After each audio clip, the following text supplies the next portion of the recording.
Good evening, everybody. Getting started just a couple of minutes early here. We have something that, well, once in a while I like to step out of the shell and actually do something different. This is a 1962 original roll of Roosevelt dimes. We could have anything from toning in here to, I don't know, maybe a double die or an error or two. I looked around, and the listings that I looked at were quite abysmal. I mean, they're all proof, the double dies that are known. So we may or may not get any double dies out of this simply because, well, so far there have been none reported, but that doesn't mean we won't find one for sure. It just means we don't know of any yet. So let me go ahead and open this roll up and see where we get with it. Let's see. The other end opened. Sometimes these things prove to be a little difficult to open. They're a bit of a challenge. So I've got this little scooper thing that I use. This little guy right here. It helps me pry the paper on the end of the roll till I can get it to actually unfold. There we go. And now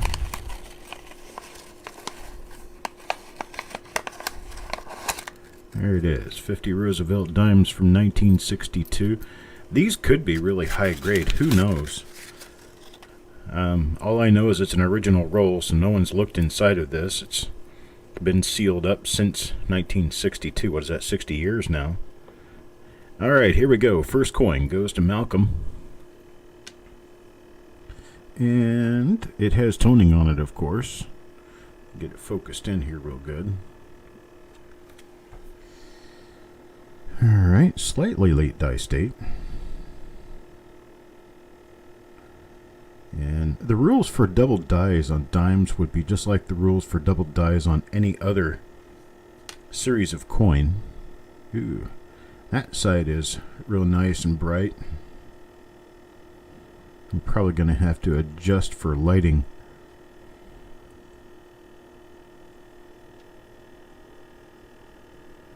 Let me do that now.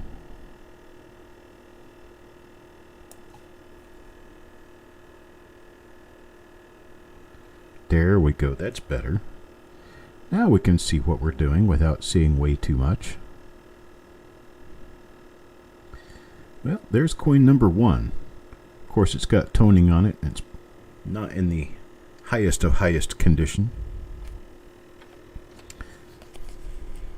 Let's see what we end up with coin number 2 here. Coin number 2 goes to Mr. Fletcher. And coin number 2, lots of luster on this. Very bright, lustrous coin. Looking for anything on here we can call a double die. A couple of die cracks in the hair up there. I'm looking in all the spots that you normally wouldn't necessarily look. In the bands, in pluribus on the inner leaves, and all around the outside of the design. A little bit of machine doubling and the word dime down there. It's machine doubling though. Alright, Mr. Fletcher has a pretty nice but normal 1962 dime. Let's take a look at the next roll. Next coin here is, well, it's pretty well struck. It's another normal 1962 dime. On the obverse, no doubling here. Got a small die chip right in the middle of the head up top. This little thing right here, that's a die chip. So there is a marker for us if we ever need one for this particular die. Let's see what we've got on the reverse here. A little bit of toning, just a little bit of yellow toning. Yellowish, we'll call it.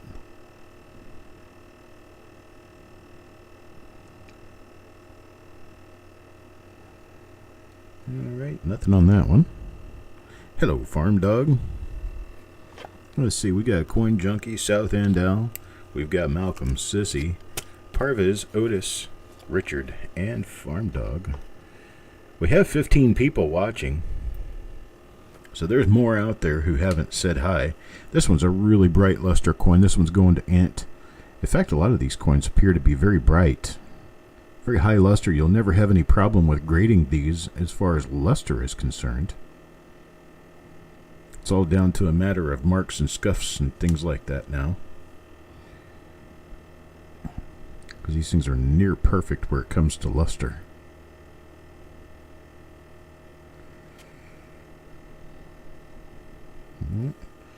Okay. That one's for Int. Now number 5. Number 5 for Farm Dog. I've got this reveal, and then I've got the 3 reveals for this week. I will be performing at least one of those reveals tomorrow. I may do 2 of them tomorrow. I have the 1943, and then that original roll of 1958 or 53D. And then there is, did I look at the reverse on this one? I don't think I did. And there is, of course, a crowd favorite 1984D roll. 1984D is one of those ones that's, well, if you run into a goodie, it's going to be a real goodie.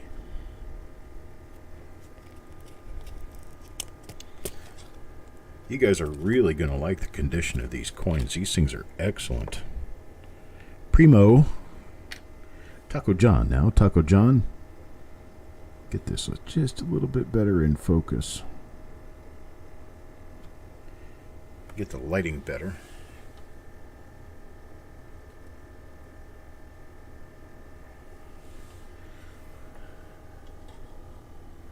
Turn it down just a touch.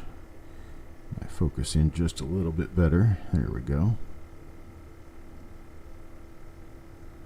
Trying to get that lighting at a low angle so it shows those shadows just right, so that if there is any doubling, it's going to show up. We're going to see it. I've seen this die. Got that crack right across the bottom of the torch, and then some east to west die scratches running through that area too.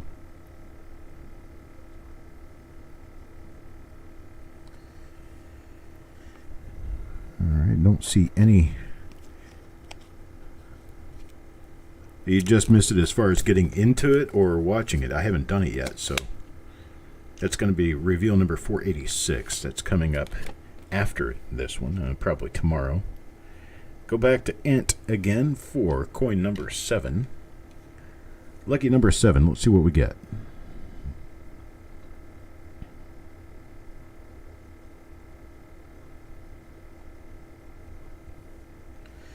Nothing there. Let's see about here.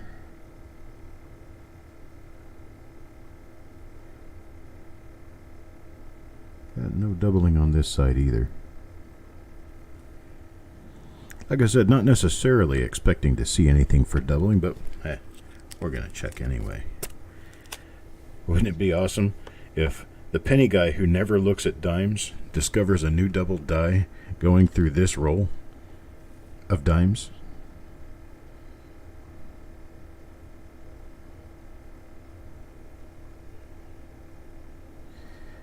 Oh, wait a minute, guys. He doesn't ever look through dimes. How does he know what he's doing? Well, I'll tell you what. Where it comes to die varieties, especially pulling out double dies, you're pretty much going to be on the same set of rules regardless of which series of coins you're looking at. It really doesn't matter the series.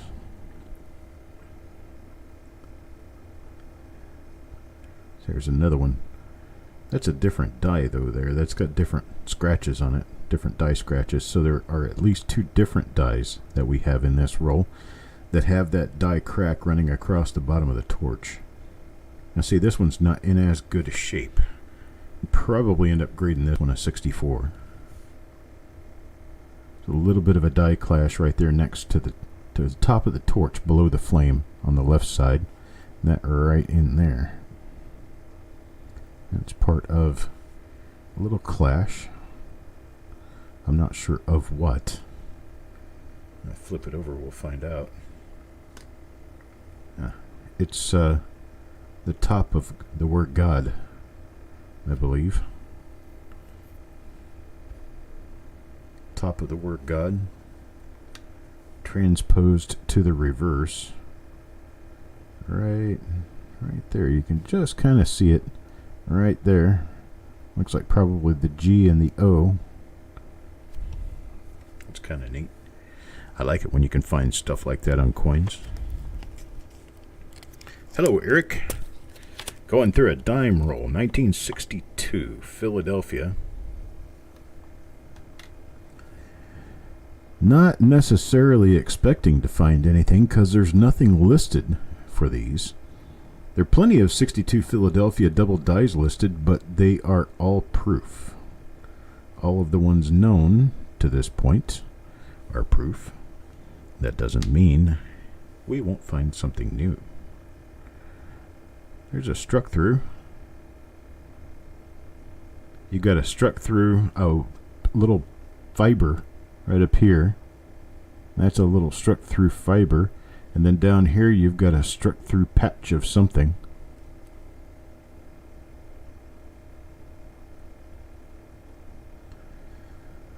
Let's see. Nothing else there. So, let's bring up a subject. Has anyone here ever been to an auction at Whatnot? And if so, what do you think about it? There's one for Adam Chambers, Coins and Ghouls. Here is his first 1962 dime. If anybody has ever tried Whatnot for auctions, it's a live auction website. Sellers come on and they do live auctions, and you watch and you bid, and then you pay for your items and the seller ships them to you. It seems pretty simple.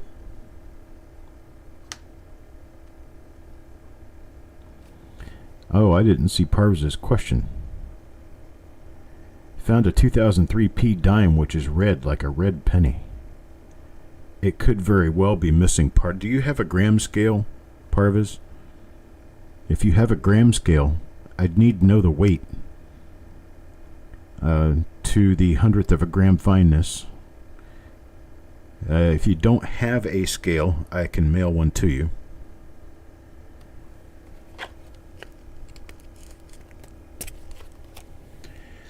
You'd need to weigh it. Let us know what it weighs. Dimes missing clad layers have specific weights, which are different from the weight of a normal dime. That would let us know pretty much immediately that you have a missing clad layer. You have one. Okay. Then weigh the dime and let us know what the weight of the dime is in grams. It will need to be 2 digits after the decimal point. So, for instance, like a copper penny weighs in at 3.11 grams or 3.10 grams. I would need to know 2 digits after the decimal point, the weight of your dime, and then I can help you do research on it. There's a nice little die chip right there on that top olive leaf. You got olive on one side and oak on the other side. The oak specifically is white oak. In case anybody wondered. Whatnot can be pretty interesting.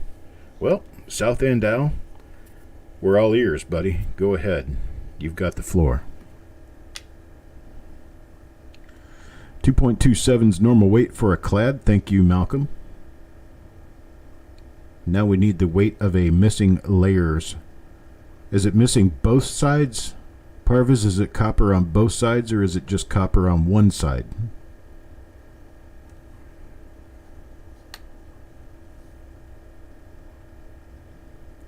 another example of the machine doubling right there. That one, you can see that one very clearly. That's a very, very clear example of machine doubling right there. It's both sides, okay? We're going to take a look at this machine doubling here real quick just to get a really good primer on machine doubling.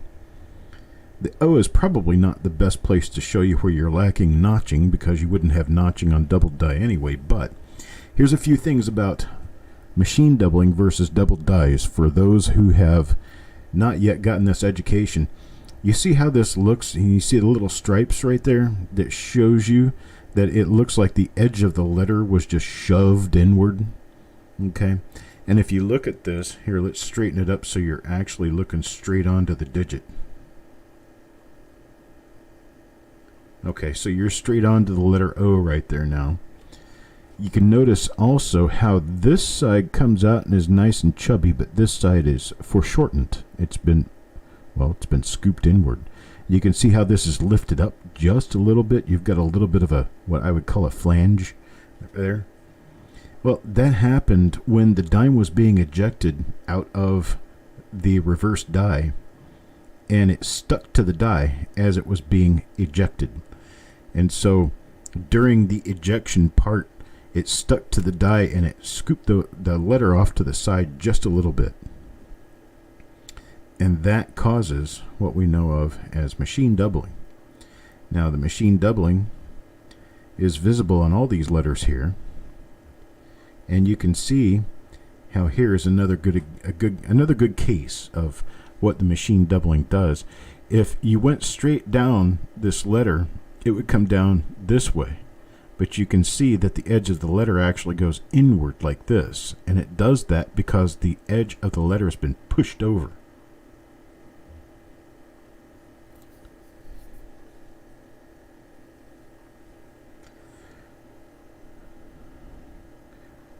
What about charges, South End Al? Have you bought anything there? And what about the bids and the fees and charges and things like that? I'm not too worried about the conduct and things like that, because I can control that to a certain extent. And you know me well enough to know that I'm not going to put up with any bull. And, of course, I'm also not going to dish out any bull. I do this as a very serious business. It's a fun business, but it's a very serious business. I'm not going to be one of your, typical fly-by-night type people who go in and run a few junk rolls or something like that and then ship out what they ran and then leave.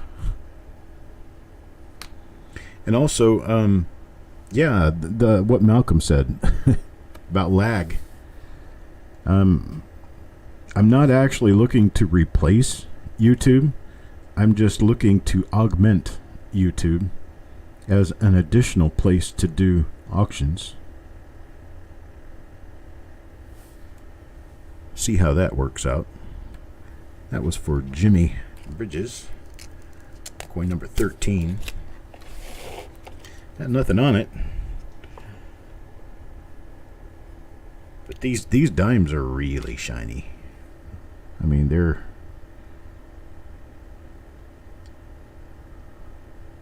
bright. Good evening, Doug.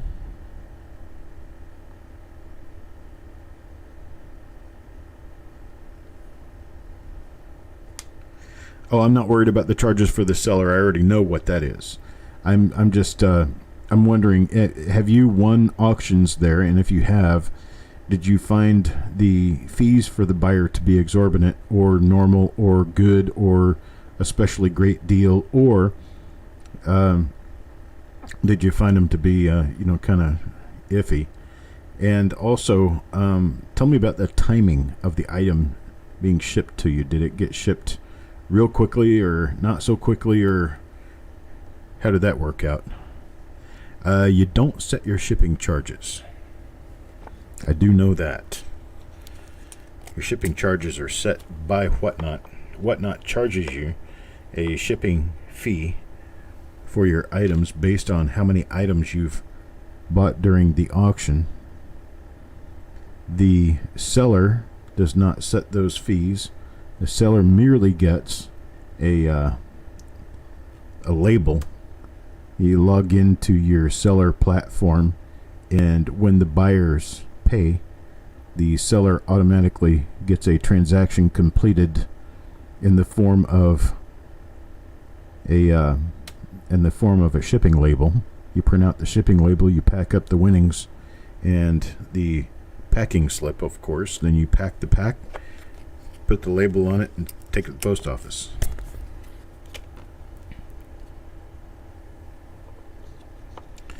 Bidding is timed, but can be reset after each bid. Okay. So is it like I put an item up and I set the timer for 2 minutes and you guys have 2 minutes to bid and that's it? Is that how that works? I'm just asking because I've really not paid that much attention to it, and I've not really participated much yet. But it is my intent to dig in and see if this might be something that could be a good addition to my gallery of places where I do auctions. I can't tell exactly if that's I think that is a struck through,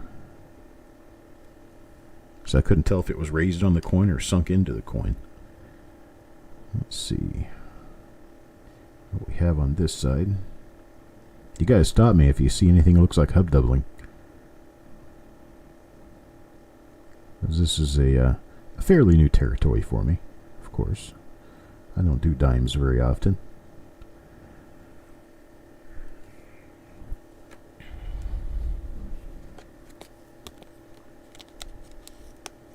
Shipping and the tax. Okay.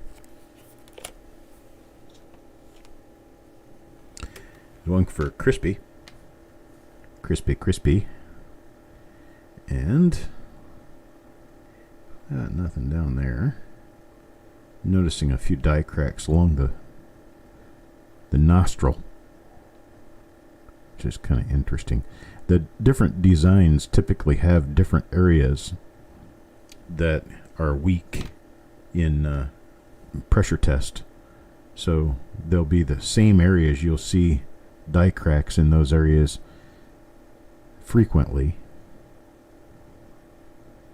Also, the areas that generally get the worst die wear, you'll see those same areas on different dies wear about the same, regardless of what series you're looking through or what kind of coin you're looking at. Oh, Mr. French. Look at top. Top of what, Malcolm?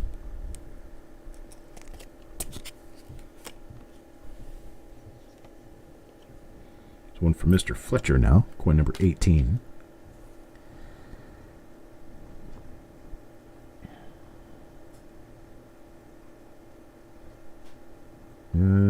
What's that? That looks like a heavy die clash. Mark? I do believe it is. Let's flip this over and see what we have on the other side. Right where that eye is. Yeah, right where that eye is right down here. So I'm figuring... I don't know what I'm figuring. It could be that bottom olive, or it could be one of the letters in pluribus.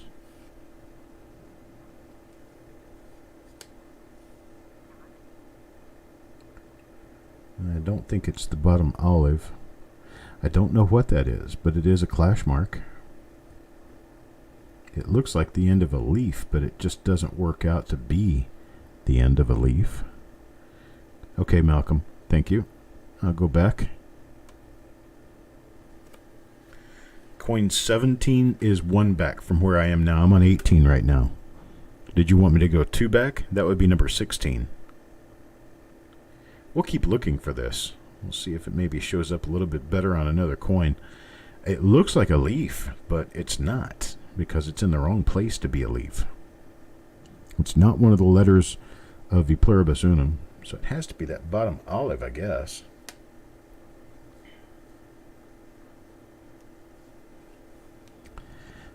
I don't know. We'll look at the reverse now. Little tiny bit of machine doubling there.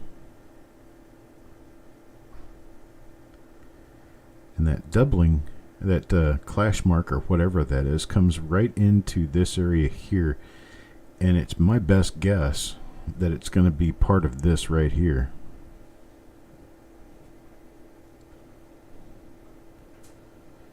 Okay, we'll go back to coin number 16 by request.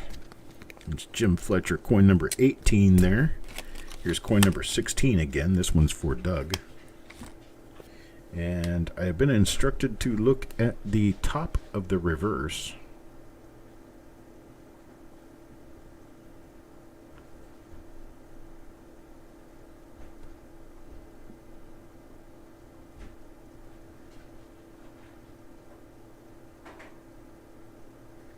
Is this the correct coin? Ah, you're talking about on the S of states, or okay, I see it now. The S and the E in states. That would be machine doubling. If that's what we're talking about.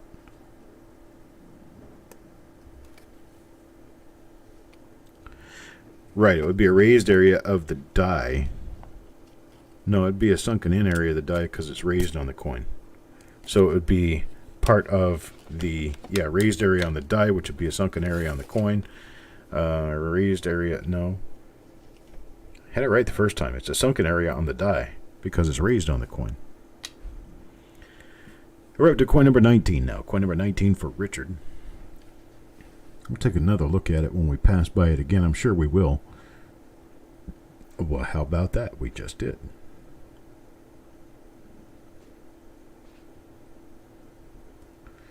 Let's see here.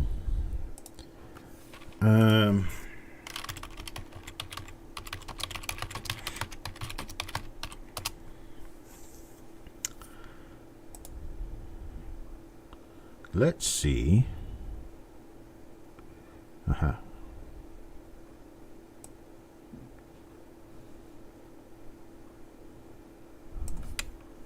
We have here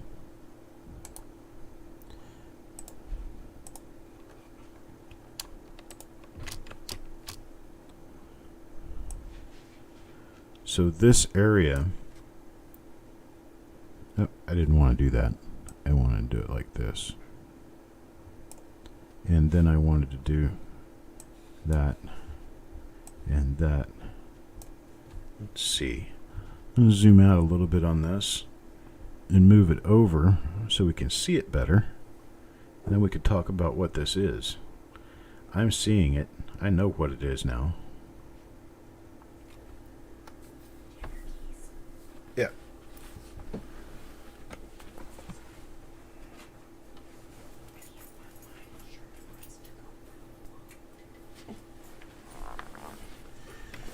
Okay, here's what we're looking at. We're looking at this right here. It looks kind of like a leaf, but it's not. This is actually negative space, and that's what Eric was saying.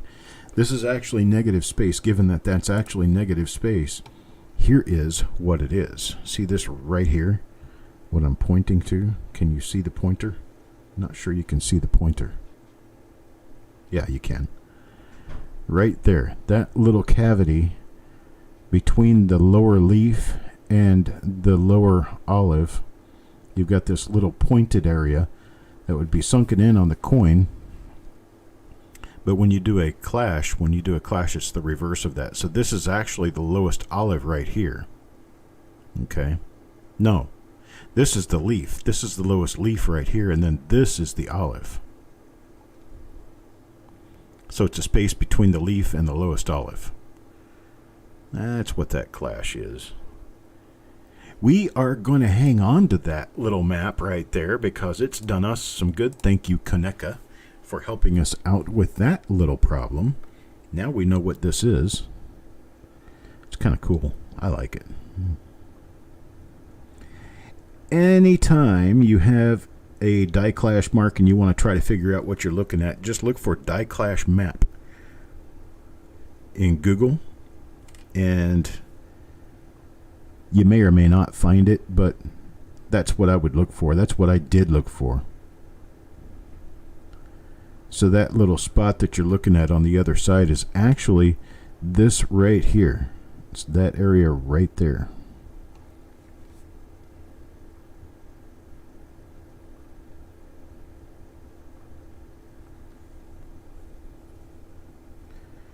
All right, there we go. Beautiful coins. So I don't see uncirculated silver dimes that often, so I don't know what to compare it to, but they sure look pretty. I mean, given that they're smaller than pennies, they're, surface area that you're grading is smaller, so littler things matter, and I'm aware of that. Yeah, when it comes to hits on your coin, size does matter. Let's see here. A little tiny bit of staining on that coin. It's just probably from planchet wash. A little moisture brought out the copper color in the metal. You have 10% copper in coin silver. It's 90% silver and 10% copper. So your 10% copper can come through. Sometimes impurities, sometimes when it gets mixed up. Now that's not what Parvis has. What Parvis has appears that it's possibly missing clad layers. I'll look at something real close here. Anybody else see what I'm looking at? Do you see what I see? I see it, but only in one small space. And it probably isn't much of anything. Hey, Doug, thank you, sir. I appreciate that. $25 super chat so I can buy my wife a drink so she'll put up with me for another 10 years. Let's see here. Yeah, we have what looks like could be just a hair, a really small hair of hub doubling on the J. And then if we look over here on the T, we have that same type of doubling that's noticeable on 1957 Lincoln cents. I'm not going to call this a double die, and I'm not going to give it a die number or anything like that. I mean, no one else has. But the idea that this could be a very minor double die at least gives us some hope that, all hope isn't lost in the possibility that could exist on 1962 dimes. That's all I'm saying.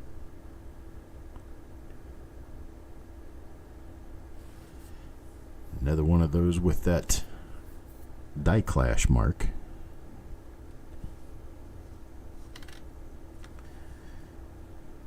I like die clashes. I think they're interesting. I think they're fun to figure out, interesting to look at. I don't collect them. I know I'm sure other people do.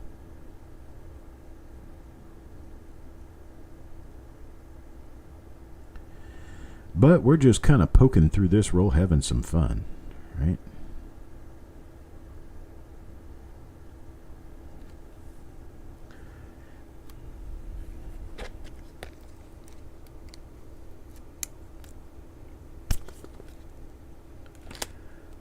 No, Mr. French, if you'll look, DDO4 is going to be a proof listing. And these coins are not proof. And you don't get a mixture of strike type when you're going from one coin to the next. Here's another example of a clash. This one's real light, though. It's not the same die. This one's got a lot more die scratches in the field.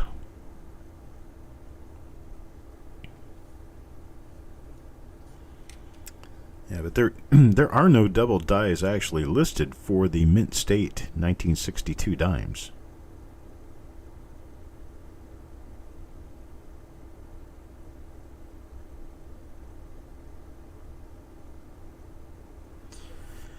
we're going on the premise that there could be the possibility of finding something new.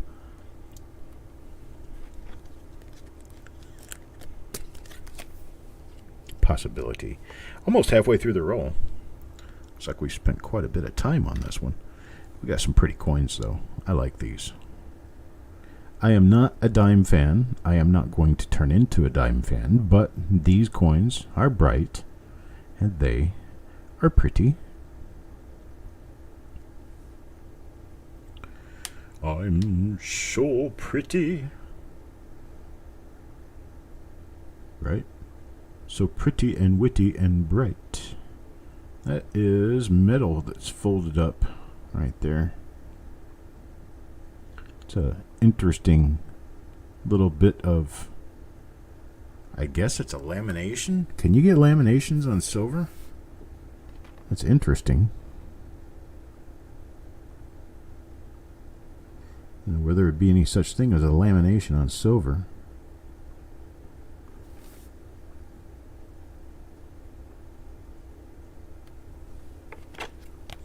That one's for Parvis.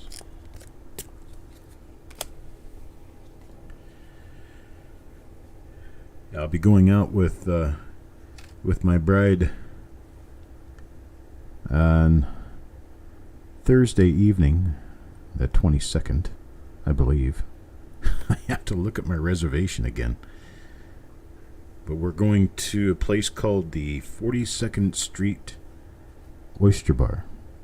It's not really an oyster bar. It's been there since 1931. And they do an excellent crab. And my wife's favorite thing to eat is crab. So we're going to go and we're going to get a bucket if they got them. We used to do that. I don't know if anybody knows Anna Maria and the area around Anna Maria Island, just off the coast of Florida near the Tampa Bay. But there's a place on the Anna Maria City Pier. Used to be a restaurant on the Anna Maria City Pier. I don't know if they're still there. But let's see, this is machine doubling here too. All machine doubling on the tops of the letters there. But we used to go there. And they were open on Christmas Eve. So we could go on Christmas Eve and get a crab boil bucket. And man, that was nice. Potatoes, corn, whatever else comes with it. But then you get a bucket full of crab legs. Some amazing stuff. But neither one of us are really that big a fan of oysters. I mean, I'll eat oysters, but they're not great. I'm not a huge fan. I don't eat them raw. If I'm doing oysters, they have to be cooked. I prefer them baked in the shell with some garlic and salt. Not garlic salt, but garlic and salt. It's not easy to find anybody to cook them the way I like them cooked because, well, it's not very common. I'm not a big fan of fried oysters because they're just not that good. The breading is not adhered properly, and the insides are not cooked very well, and the outsides are just fried and greasy. The name of the place, the 42nd Street. Is it the 42nd Street Oyster Bar? Let's see.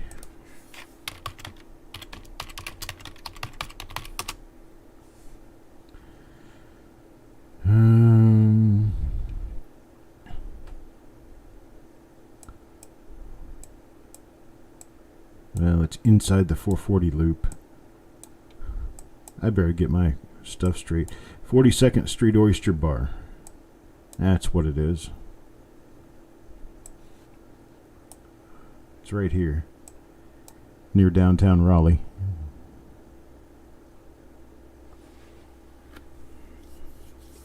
They do have oysters, but they've also got good crab.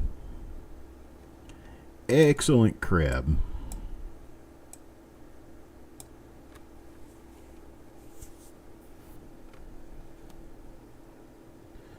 Had fun with the oysters one night during the auction. I don't remember that. Oysters? Malcolm comes up next, got a really bright, shiny coin here. I mean, these things are near proof-like shiny. They're real shiny. Here's another one with that clash right in the eye area.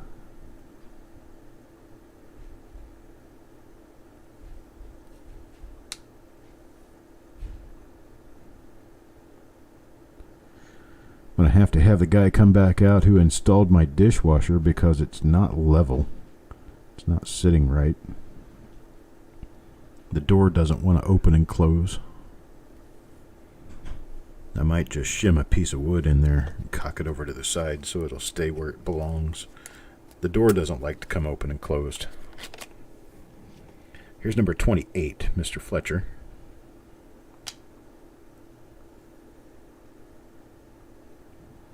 Oh, you got family in Nightdale? I just drove through Nightdale last week. That's about a 20-minute drive from where I'm located. A 20-30 minute drive. It's kind of through the country. There's not really much of a direct road to go there. A lot of little country roads.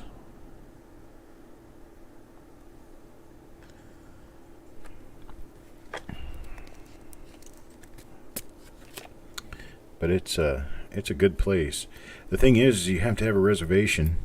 Well, you don't have to, but if you want to be able to sit down within 3 hours, you have to have a reservation. You call and make a reservation with them, you get in right straight off. You don't make a reservation, it could take you a long time to get a seat, if you get one at all.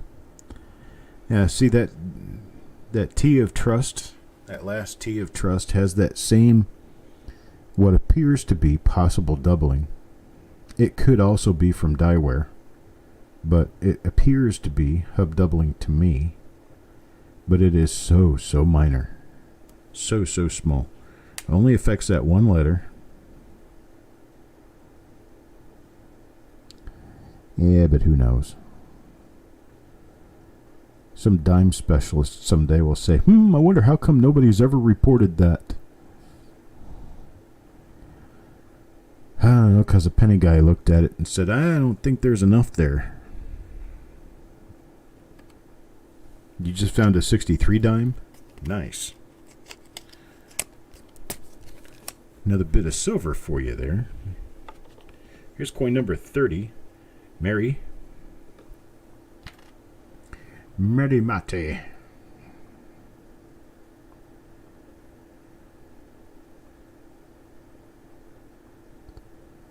So I'm learning a few new things about the design on dimes as we go along here.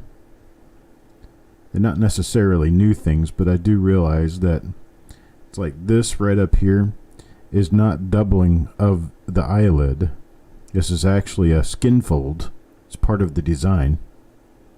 So you have this little guy and this little guy here that almost match up in orientation with these two little wrinkles, and it almost looks like doubling of the eye, but it isn't. I learned that a long time ago, but it brought itself back to me in this broadcast. And then this right here, I've never really noticed this before. There's a little nipple-looking thing coming off the edge of the L. It happens to be on every one of the dimes I've seen, so it is part of the design. I did not realize that until now. So yeah, even after 40 years in coins, you can still find things you did not know each and every day. As you get your daily affirmation, you are good enough. You are smart. And gosh darn it, people like you.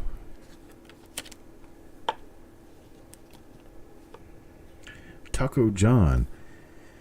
Well, Sandigger, you have to realize this much. These coins were not minted to be pretty. That's aside from contrary to popular belief, they didn't mint these coins to be pretty. They minted these coins because they needed another 10 cents in commerce, and they had the silver to make it. And so that's what we have to realize when we look at new coins. These things were tossed around in bins. They went through a rather abusive minting process. Then they went into a big giant bin where they got stirred around a whole bunch. Then they fell into a bag. And then the bag got thrown onto a pallet. And the pallet got thrown around in the back of a truck until it made it to a bank. And then it got thrown into a vault. And it came out of the vault, and then they got poured into a hopper where they went into a machine that counted the coins and put them in a roll. And that is the life of these coins prior to showing up under my microscope, which is why they have clash marks like this, or little marks like this right here. There's actually the reading from another coin dug into this coin right there on the forehead. So that is death by coin right there.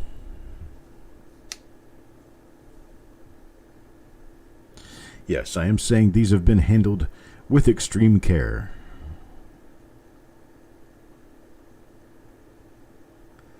It's interesting how sometimes the little marks left behind on coins can almost look like cuneiform characters or something. They look like some sort of an ancient alphabet. Once in a while, they almost look like Chinese characters. Yes. I see on that flame the Chinese word for soup.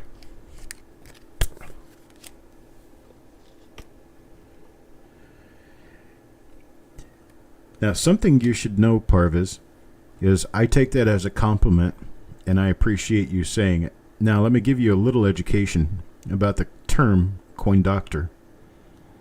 A coin doctor is generally a person who changes coins with intent to profit by cleaning coins or changing the surface of coins so they look better than they actually are. Coin doctors are usually the type of people who will artificially tone coins and who will put coins in potatoes or put them in the oven or put chemicals on them to give them a specific appearance that makes them look better than they actually are.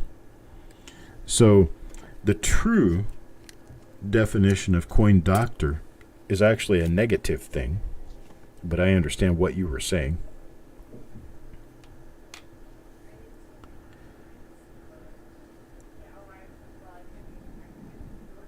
Oh, I understand, Parvis. I just wanted to let you know, so well, in case you're having a conversation again at some other point and you want to call somebody really smart with coins, don't call them a coin doctor. They may not take it so nicely. Coin doctors are also people who can take pits and dings and other things out of coins with putty and fillers and wax and other things like that.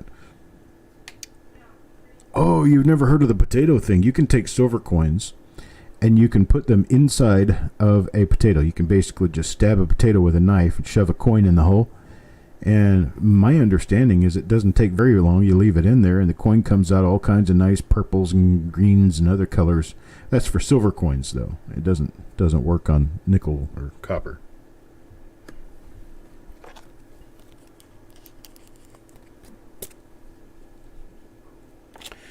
Teacher and mentor definitely works. Here's one for Thomas. Let's see what we have here. Well, this one appears to be a die I'm not familiar with. I haven't seen these particular die scratches yet, but that doesn't mean a whole lot. I think I have seen this die after all.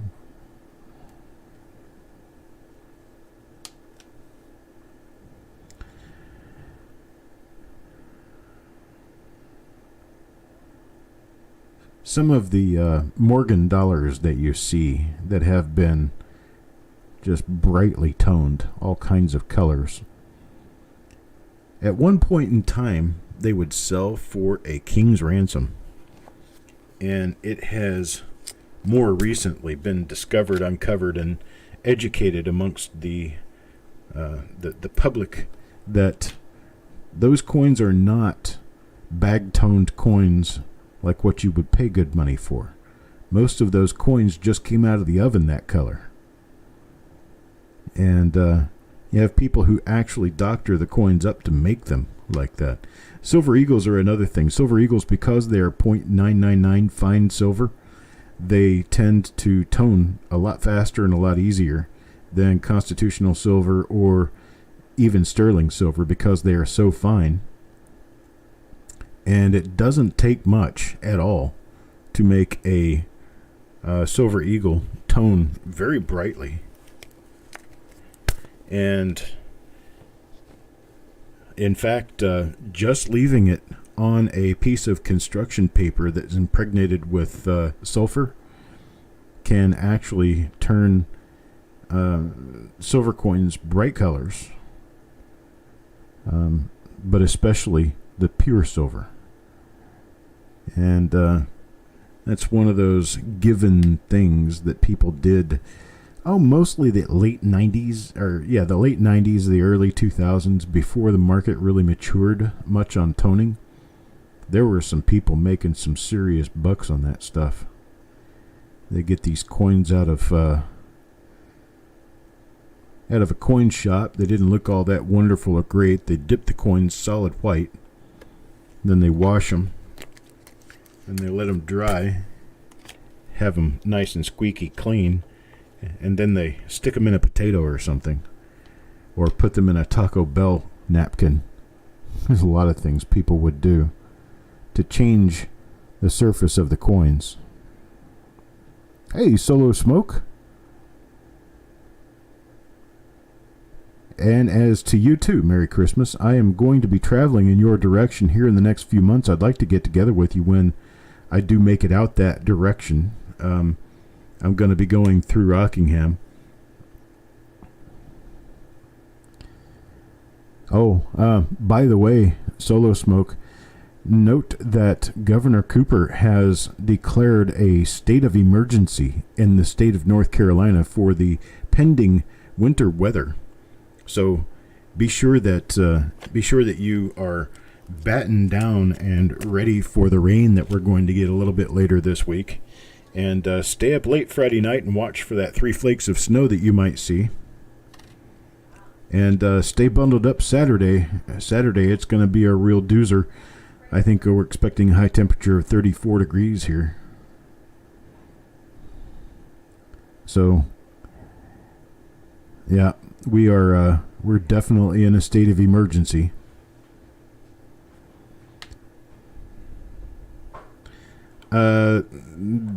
These dimes are more than 1% copper. They are 10% copper, Doug.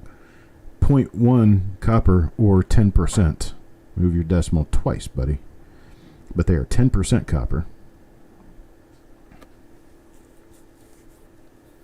Once in a great while on these copper coins, you can actually see on these silver coins, you can actually see an entire spot of copper that didn't get mixed in very well.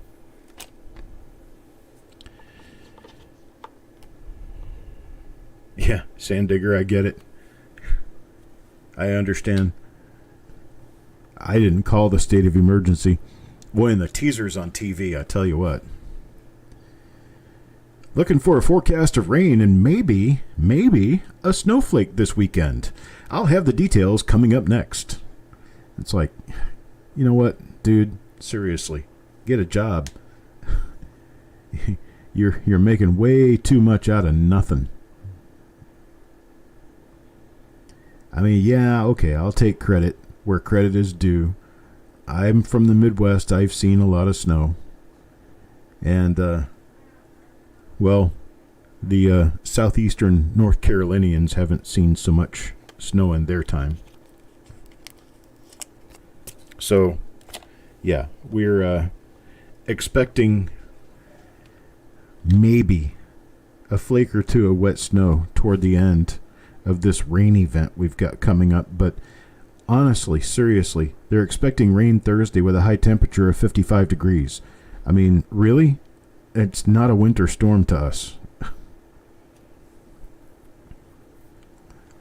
Yeah, but Governor Cooper wants to be in the news as much as he can be, so he declared a state of emergency just in case we needed shelters set up for people who lose power during all of the power lines coming down because of a quarter-inch of rain. Searching for an 82p dime with no mint mark. Those tend to be a bit on the scarce side. Do I mess with Indian pennies? Well, a little bit here and there. Oh, you got a question about them? I know a little bit about them. I mean, you can't be a copper expert without knowing a little bit about Indians. In the 40s with a blanket of fog. Normal winter. Yes, I've seen that plenty of times. I lived in Germany for years, and that's basically what Germany was like through most of winter. Temperature inversion stuff, where you get cold air up aloft and you got warm air toward the ground. So it's freezing up above, but it's warmer down below. And I swear the temperature stayed between 37 and 42 degrees the entire winter. Kelly Ray. Well, yeah, temperature will be in the mid-teens in the middle of the night up until sunrise in the morning, where we go back up into the 30s. It's like, but, you know, temperatures in the mid-teens don't cause massive power outages and the things that you would want to declare a state of emergency for. This dime is actually in really good shape. There's very few marks on this one, comparatively speaking. Very nice one. This one's going to Kelly Ray. And Kelly Ray is not even here to enjoy it with us. I'll have to give her what my dad used to call a head reset. I'll tap smack on the back of the head. Reset. Hit a reset button.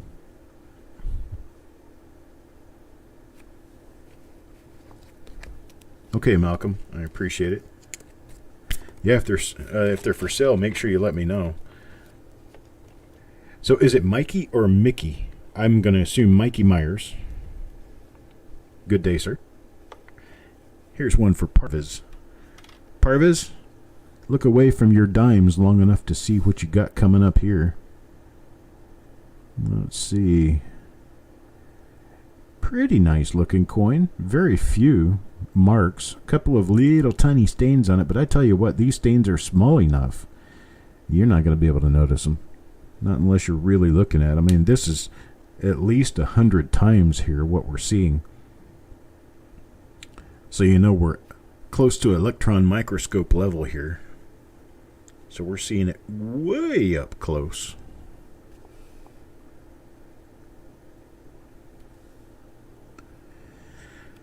Yes, Malcolm, I would definitely be interested. If you're in the mood to sell, I'm in the mood to buy.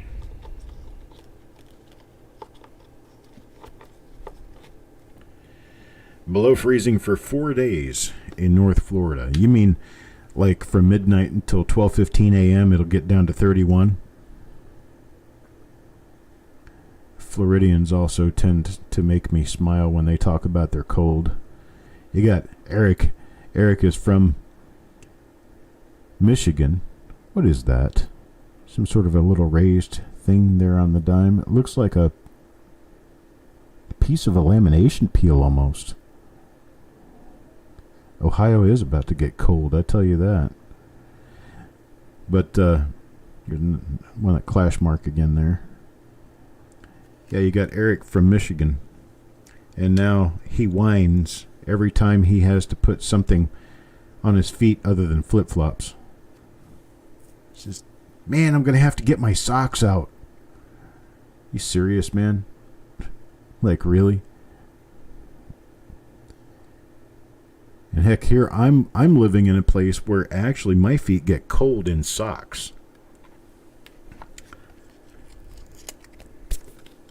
It is 71 degrees inside my room right now. And when I lay down in my chair to watch TV, I cover myself up with a quilt. Because that's cold enough. And I unhooked the garden hose today because, well, the high temperature today was 39 degrees. Got up to 39 today. Probably get down to about 28 to 30 tonight, but then they're expecting temperatures above freezing for the next couple of days, day and night. High temperatures above 60, low temperatures in the 50s, with a rainstorm coming through.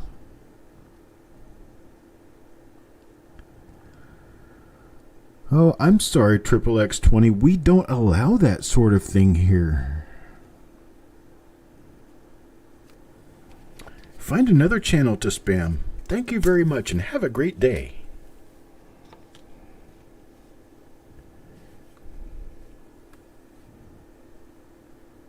They won't wear shoes even in the winter on stage. Heck, I know people that don't wear shoes even in the winter. Not unless there's like a lot of snow. And then I think they'll wear work boots.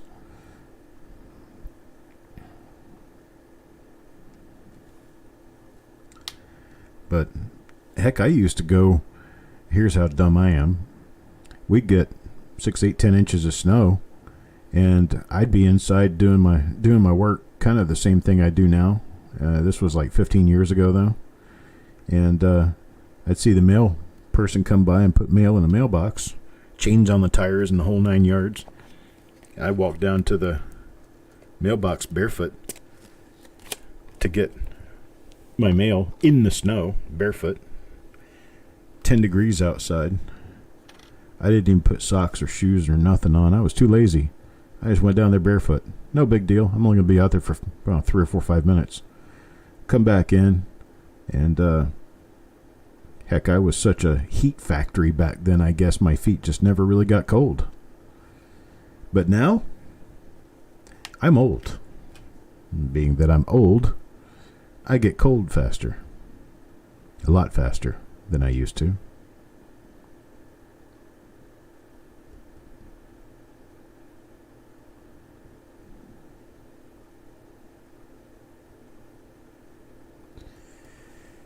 All right. Well, that one's for Otis. I got 2 coins left here. I don't expect either one of them to have any die varieties on them. Because, I mean, we've been through nearly a complete original roll. Don't have anything on these yet, but there's always that chance. Even if your chance is 1% of 1%, if you don't look, your chances are 0.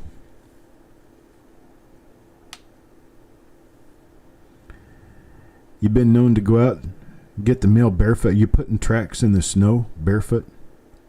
Because that's what I did. I'd go out.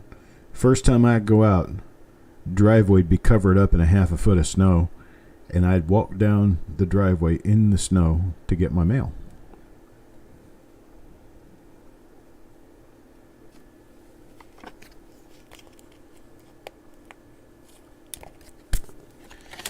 All right, last coin in this roll goes to Mary. And, well, it's a 1962 dime.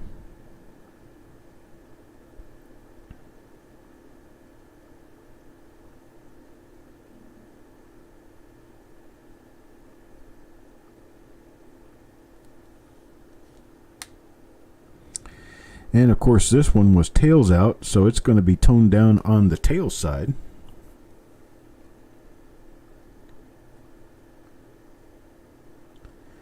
It's kind of toned a brownish-blackish toning.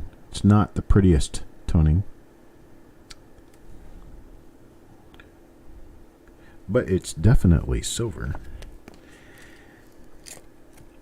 Well, Mikey, I'll explain it to you here real quick. What we do is we sell these spots in these rolls on Monday evenings, 7 p.m. Eastern Time. Have a show that's scheduled and run that's called the Reveal Show. These are called roll reveals. Generally, you've come in at a very odd time. Generally, we just do Lincoln cents. Our next roll that I'm going to be doing will be a 1943 roll of steel pennies. And you register with us, and then you come in on Monday evenings to get involved to purchase spots in a roll. You purchase the spots in a roll, and I go through them coin for coin. And if I happen to find any die varieties, double dies, repunchment marks, anything like that, we identify those for you. And if they happen to be a better example than what we've got for photographs on coppercoins.com, we'll photograph the coins and make a special insert for you for your coin. And it'll be called the plate coin for the website because we've taken photos of it and used those photos.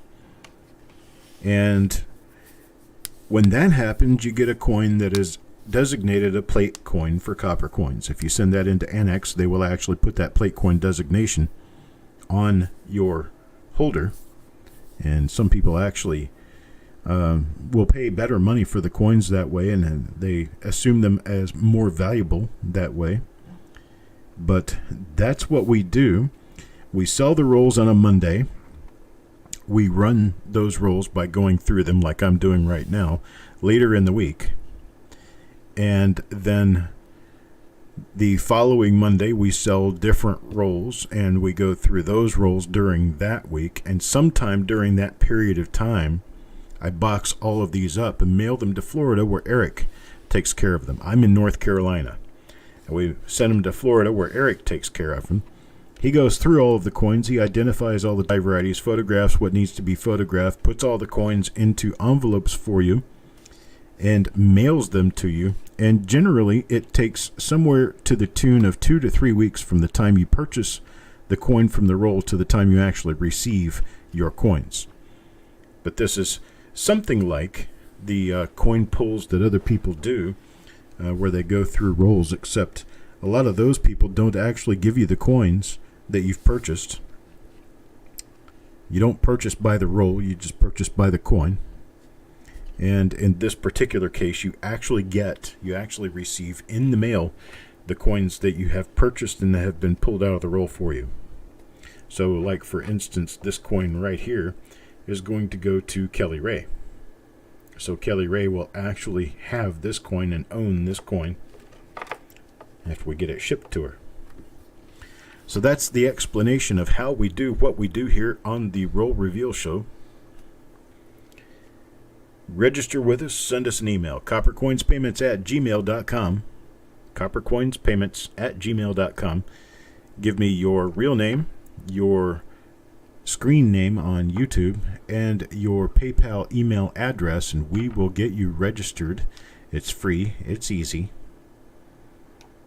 And then when we get ready to do the show, you'll get a message letting you know that the show is coming up, and you will be able to purchase spots during that show in rolls. Now, I'll have to warn you about the show, the Roll Reveal Show that happens on Mondays. Generally, there's a number of people there, and there are a lot of hungry people waiting to get spots in these rolls. And I actually have to do a countdown and start each roll on a shotgun start. So I do a 3, 2, 1, go. Because these rolls generally sell out inside of 15 seconds. 15 seconds after they've started, they're sold. So you've got to be in that mix, and you've got to be ready to put your bin in there, your buy it now. As soon as I say go, there is a bit of a lag on YouTube, and you have to kind of get used to it and how it works. But these rolls, they sell out quick, very quick, under 30 seconds usually. And Eric and I together, we go through somewhere in the neighborhood of between 6 and 10 rolls a week between the two of us. Hey, Carl. And there's a lot of things happen where we teach, we learn, we discuss, we talk, we have fun. It's a family environment. We are the family. And so it's a good time. Good times had by all. Here's one of the rolls that we'll be doing this week. It is an original roll of 1984D pennies, 1984D. So there are a number of double dies and a few repunch mint marks that we could possibly find in 1984D. Plus, it's one of the first years of the zinc cents. So being one of the first years of the zinc penny, there's also a number of possible errors that we could find, plating errors and other things like that. So we discuss what we go through as we're going through it. You learn about what the coins are while I'm going through them, or while Eric is going through them, while one of us is going through them. So you want to get yourself involved in that, just send me a quick email, coppercoinspayments@gmail.com. We'll get you registered and get you involved in the show for Monday. What's up, Andy?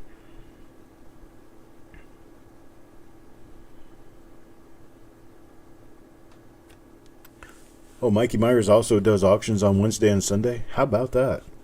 I didn't know that. Are you on YouTube? Hi, Cookie.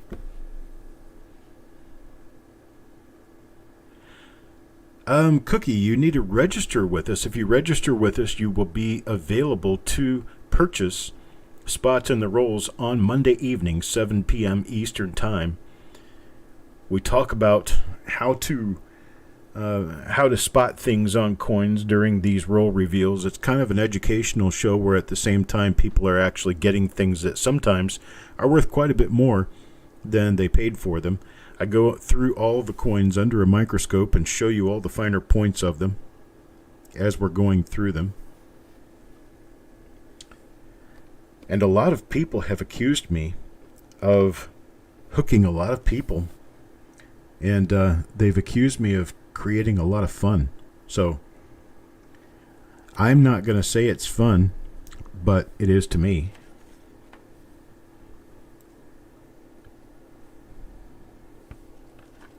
So I'll show you what I see sometimes when I go under the scope. I'll show you the detail that we get. You probably didn't show up during the middle of the show, but here is a coin. This is a 1960D repunch mint mark cent. I need to bring the lighting up just a little bit because we were just looking at silver dimes and they were a lot shinier than this. But this is a repunch mint mark right here. RPM number 23. This was found in a roll at one point in time. That's what a very nice repunch mint mark looks like. And Malcolm's telling you where you can register. Oh, Mikey doesn't do auctions? Oh, Mikey Myers also shows up to the auctions on Wednesday and Sunday. Is that what that means? Mikey was in music for 19 years? My uncle does music. My uncle's a bass player. There we go. Got a little Parvis says bin. This coin would for sure get you started on a set of 1960 DRPMs. We are going to be selling some RPMs at the coming auction tomorrow. Tomorrow's auction will also include a number of singles, and we are going to be, here is an announcement. See how annoying that was? But it got your attention, right?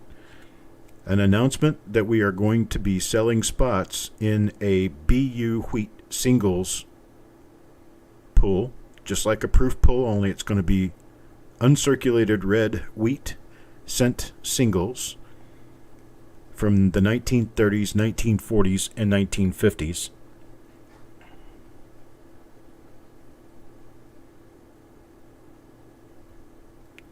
Menace to sobriety. That what kind of music is it?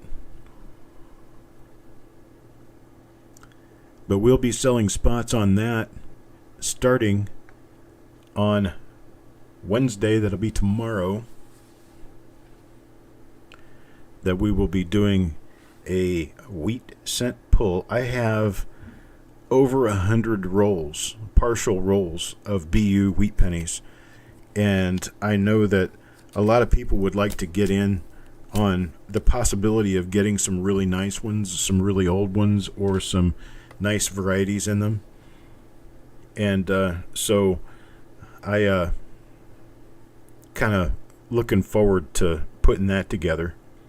I will be able to do that pull sometime just after Christmas. It'll probably be the 26th, 27th, 28th, somewhere in there.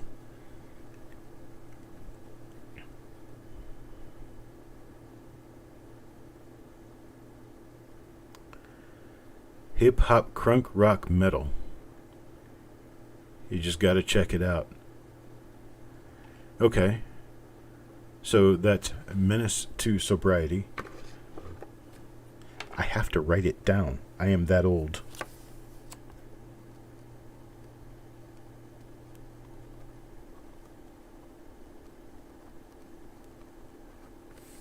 There we go. I've got it written down now.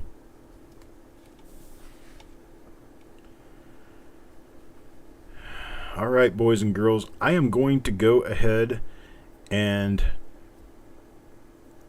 take off for this evening, but I will be back tomorrow with the auction at 7 p.m. Eastern Time, this very channel. Register with me. I'll get you registered. You'll get a notice of it, and you can show up and bid, and we can have a lot of fun. I tell you what, I'll talk to you later. You guys have a great night, and I will talk to you tomorrow.